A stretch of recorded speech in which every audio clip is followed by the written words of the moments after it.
저희 엄마가 얼마 전 한쪽 팔에 깁스를 하셨어요. 집에만 계시는 게 답답하다고 하셔서 저녁 장도 볼 겸 같이 마트를 갔는데 비켜 비켜! 웬 초등학생으로 보이는 남자아이 2명이 카트를 위험하게 끌면서 놀고 있는 겁니다. 부모로 보이는 사람들은 그런 상황이 익숙한 듯 쇼핑하는 데만 정신이 팔려 있었고요. 멀리서 봤을 때도 너무 위험해 보였는데 저희가 생필품 코너를 돌고 있을 때 엄마 조심해! 순간 뒤에서 덮친 카트에 엄마가 중심을 잃고 진열창에 부딪히신 거예요. 엄마 괜찮아? 너희들 뭐 하는 거야? 카트로 장난치면 위험하잖아. 화가 난 제가 아이들에게 뭐라고 했는데 반성하긴커녕 실실 웃으며 부모한테 달려가서 이러더라고요. 애들 부모는 당연히 와서 사과할 줄 알았지만 오히려 제가 자기 아이에게 뭐라고 한 게 화가 났는지 둘이서 궁시렁대더니 애만 쏙 데리고 가버렸습니다. 저게 무슨...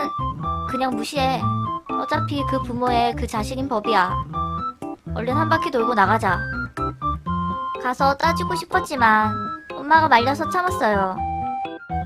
잠시 후 시끄러운 소리에 쳐다보니 이제는 한 아이당 카트 한 개씩을 끌고 매장 안에서 레이싱을 하고 있더라고요. 부모는 여전히 관심 없어 보였고요. 그러다가 자기들끼리 동선이 꼬였는지 카트끼리 부딪히면서 애들이 넘어졌어요. 그 중에 아까 저희 엄마를 밀었던 아이가 옆쪽에 쓰러져 있었는데 솔직히 너무 고소해서 속으로 기웃고 있었습니다. 그런데 그걸 본 애 엄마가 저한테 막 뛰어오더니 애가 넘어졌는데 그냥 보고만 있으면 어떡해요? 네? 자기 애 안 일으켜줬다고 적반하장으로 화를 내는 겁니다. 뭐라고요? 아까 그쪽 애가 저희 엄마 밀친 거 못 보셨어요? 애랑 어른이 같아요? 애들이 넘어지면 어른이 돌봐줘야죠. 저기요, 저희 엄마 팔 깁스한 거 안 보이세요? 애들은 자기 부모가 돌봐야지. 위험하게 마트 안에서 카트로 장난치는 걸 그냥 보고만 있으면 어떡해요? 그렇게 아이 엄마랑 시비가 붙어서 싸우게 되었는데 아이 아빠가 와서 한 말도 가관이었어요. 깁스했으면 가만히 집에나 있을 것이지 왜 위험하게 돌아다녀? 그때 아이고 팔이야. 저희 엄마가 팔을 붙잡고 주저앉았습니다. 큰 소리가 이어지자 마트 점원들과 손님들이 주변에 모여들기 시작했어요. 엄마 왜 그래? 팔이 아파? 아까 부딪힌 데가 이상이 생겼나봐. 저기 손님 괜찮으세요? 아까 저 아이가 카트로 밀어서 진열대에 부딪혔는데 갑자기 아프신가봐요.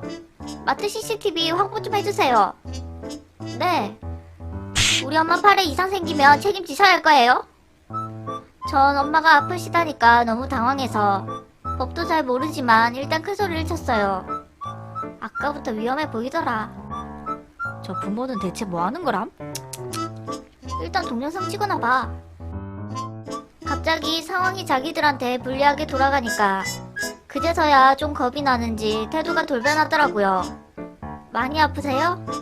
엄마가 장난치지 말라고 했잖아. 빨리 사과드려.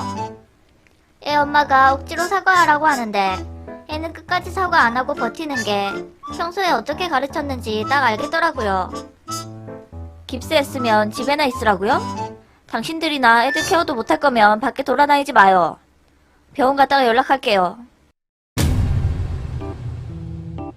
그렇게 상황은 종료되었지만 전 그것보다 엄마가 너무 걱정이었죠. 엄마 많이 아파? 빨리 병원 가자. 근데 엄마가 그런절 갑자기 씩 웃으며 쳐다봤습니다. 나 하나도 안 아픈데? 열받게 하잖아.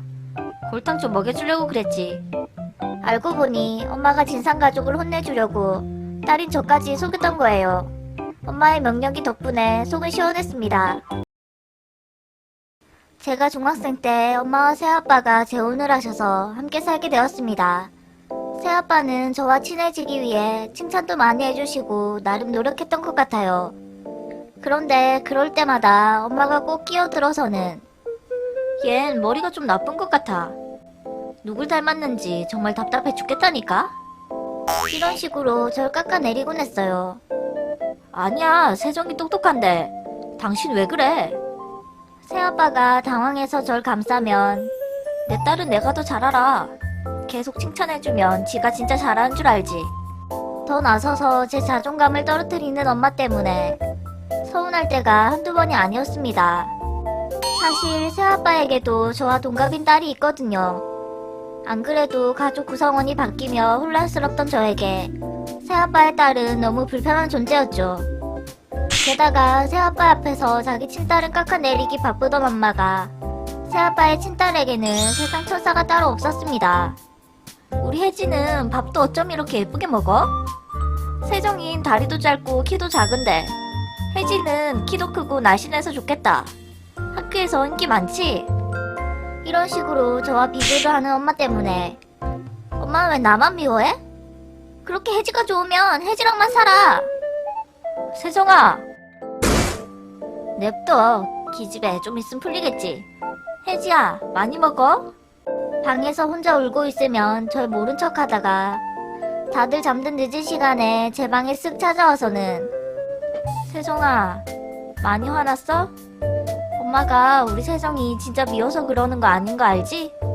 혜지는 우리랑 아직 불편한 사이잖아. 친해지고 싶어서 일부러 더 그러는 거야. 엄만 이번엔 꼭 좋은 가정을 만들고 싶어. 세정아, 네가 좀 도와줘. 하며 달래주곤 했어요. 하지만 저한테 잘해주는 건 그때뿐. 엄마는 항상 새아빠와 혜지 앞에서는 180도 다른 사람처럼 변했고 그런 엄마의 마음을 너무 이해하기 힘들었습니다. 그 후로도 엄마는 저한테는 매몰차게 굴면서 새아빠 딸이 필요하다는 건 다 사주고 일일이 나열하기도 힘들 만큼 자잘한 것까지 차별을 하곤 했어요. 엄마가 새아빠와 혜지에게 좋은 아내, 좋은 엄마가 되는 동안 전 가족들과 더 멀어졌고 엄마가 바라는 행복한 가정에 제 자리는 없다는 걸 알게 되었죠. 결국 취업 후에는 따로 나가서 살게 되었습니다. 그렇게 절 미워해 놓고는 막상 제가 나간다니까 용돈은 바라시더라고요. 더 이상 싸우고 싶지도 않아서 용돈 좀 드리면서 몇 년 동안 혼자 살았더니 마음은 훨씬 편했죠. 그러다 얼마 전 엄마에게서 좀 큰 돈을 빌려달라는 연락이 온 거예요. 갑자기 돈이 왜 필요해? 내가 1,000만 원이나 빌려줄 돈이 어딨어? 없으면 너 직장인 대출 받으면 되잖아. 알고 보니 혜지가 결혼을 하는데 혼수에 보태고 싶다며 저한테 돈을 빌려달라는 거였습니다. 그동안 엄마가 저한테 아무리 서운하게 해도 꼭 참아왔지만 저도 더는 안 되겠더라고요. 엄마는 도대체 누구 엄마야? 어떻게 나한테 이럴 수가 있어? 누구 엄마라니? 혜지는 내가 낳은 딸이 아니니까 좀 더 노력하는 거라고 늘 말했잖아.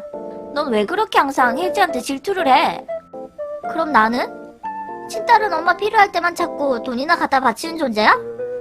제가 못 빌려준다고 하니까 넌 결혼할 때 지원 없을 테니 두고 보라는 엄마한테 그러라고 했네요. 그런데 그 후 일어난 웃긴 일이 뭔 줄 아세요? 그렇게 애지중지 키워준 새아빠의 딸이 결혼식 때 자기 친엄마를 혼주석에 앉히고 싶다고 해서 대판 싸움이 났다고 합니다. 새아빠도 처음엔 저희 엄마 편을 들었는데 팔은 안으로 굽는다더니 결국 혜지 친엄마를 앉히는데 동의했다네요. 저한테 달려와서 어떻게 자기한테 이럴 수가 있냐고 우는 엄마한테 할 말이 없더라고요. 그래서 나한테 어쩌라고요? 엄마 딸은 내가 아니라 혜지잖아. 나도 이제 엄마 필요할 때만 찾는 딸 그만할래. 새아빠 딸만 챙기다가 배신당한 엄마가 솔직히 쌤통이었어요. 그 후 제가 용돈을 끊어버렸더니 저한테는 관심도 없던 엄마에게서 갑자기 친한 척 연락이 자주 오기 시작했는데 필요할 때만 친딸 찾는 엄마한테 저도 이제 딸 노릇 그만하려고요. 저에게는 중학생 때부터 친했던 친구 3명이 있습니다. 저희는 매년 꼭 한 번 이상은 모여서 같이 여행을 가곤 했었거든요.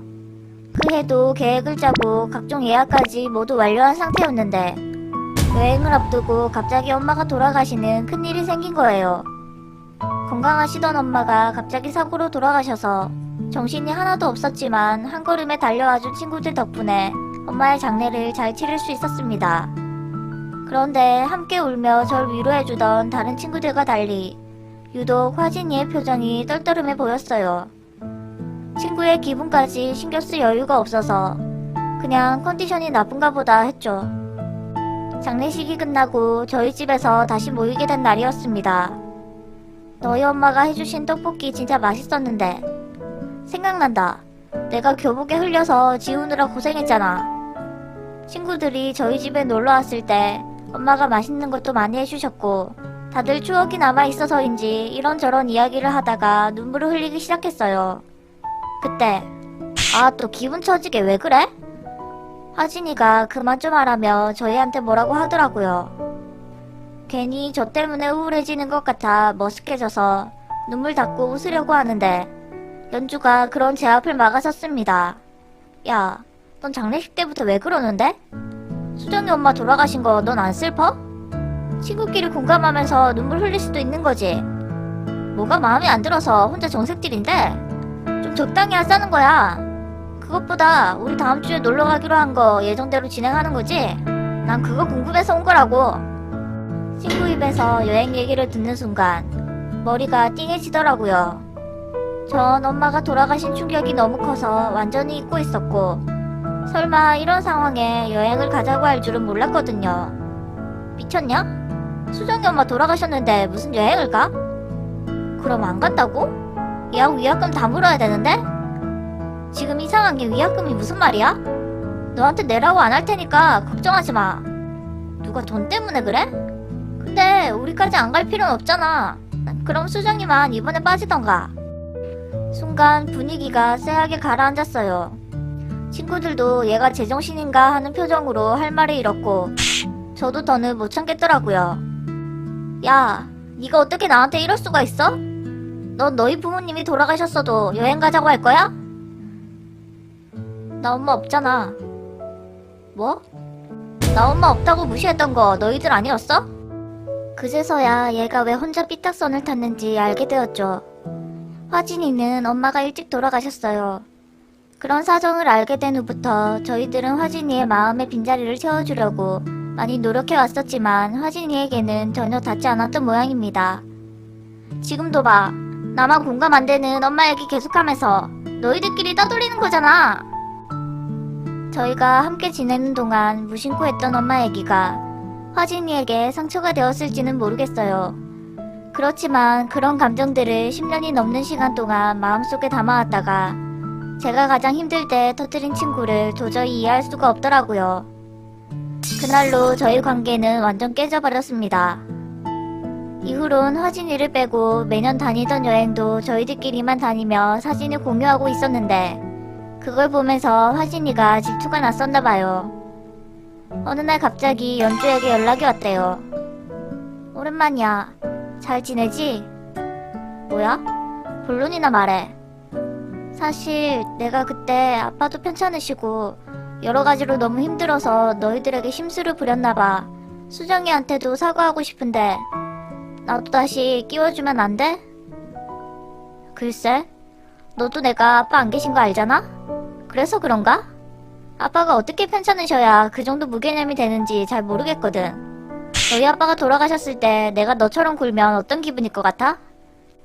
그 후 연주는 칼 차단했고 저한테 사과 받아줄 의사가 있냐고 물었는데 저도 당연히 없었죠. 저 대신 일침 날려준 연주에게 너무 고마웠고 지금은 오히려 그 일 덕분에 무서운 친구를 손절해서 다행이라고 생각해요.